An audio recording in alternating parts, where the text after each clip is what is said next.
எத்தனையோ ரீல்ஸ் பார்க்குறீங்க, இதை ஒன்று பார்த்துட்டு போங்க, போயிடாதீங்க.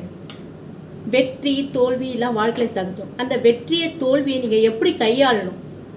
வெற்றி கிடைச்சுன்னா வெற்றி பெற்றுட்டோம் அவ்வளோதான் அப்படின்னு சொல்லி இதோட இது ஸ்டாப் கிடையாது. வெற்றி இதோடு முடியாது. நெக்ஸ்ட் ஸ்டெப்பு, நெக்ஸ்ட்டு என்ன பண்ணணும்? அதே போல் தோல்வி அடைஞ்சிட்டா தோல்வி துவண்டு போகாது. அதுக்கு சூசைட் தான் ஒரு வழி, நமக்கு யாருமே சப்போர்ட்டில் அது நினைக்காது. அந்த தோல்வியின் மூலம் நீ என்ன கற்றுக்கிட்டாய்? இந்த சமுதாயம் உனக்கு என்ன கற்றுக் கொடுத்தது? இந்த நெக்ஸ்ட் லெவலுக்கு என்ன போகணும்? வெற்றி தான் லாஸ்ட் ஸ்டெப் கிடையாது. இந்த தோல்வியும் நீ என்ன கற்றுக்க போகிற? இதுக்கு மேலே உன் லைஃப்பில் என்ன பண்ண போகிற? நீ உனக்கு கிடைச்ச இந்த எக்ஸ்பீரியன்ஸ், அந்த தோல்வியை மற்றவங்களுக்கு மோட்டிவேட்டட் பண்ணி அவனை எப்படி மேலே கொண்டு வர போகிற? இதுதாம்மா வாழ்க்கை. வாழ்க்கைன்றது வெற்றி மட்டும் வாழ்க்கை கிடையாது, தோல்வியும் சேர்ந்தது தான் வாழ்க்கை. அந்த தோல்வியை நீ எப்படி கையாள போகிறாய்?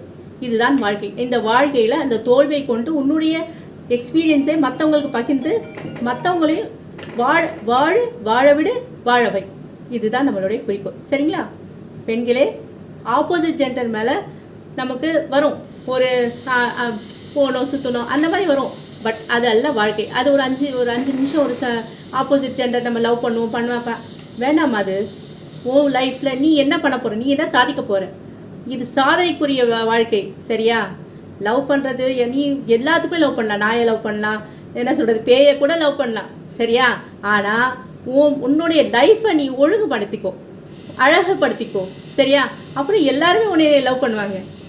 புரியுதுங்களா செல்லக்குட்டிகளா, பசங்களா? இந்த முதல் உன்னுடைய மோட்டிவேஷன் படிப்பாக இருக்கணும். படிப்பு முடிச்சிட்டியா, அதுக்கப்புறம் உன்னுடைய வாழ்க்கை தரத்தை உயர்த்துக்கிறதுக்காக ஒரு நல்ல வேலைவாய்ப்பு கற்றுக்கோ. அதுக்கப்புறம் உன் பிள்ளைகளுக்காக வரப்போகிற ஜென்ரேஷனுக்காக நீ என்ன சேர்த்து வச்சுருக்க அதெல்லாம் செஞ்சுட்ட பிறகு அதுக்கப்புறம் கல்யாணத்தை பற்றி யோசிக்கலாம். ஓகேவா? அது வரைக்கும் இந்த லவ் அதெல்லாம் ஓரம் கட்டி வைங்க, படிப்பில் ஃபோக்கஸ் பண்ணுங்கள்.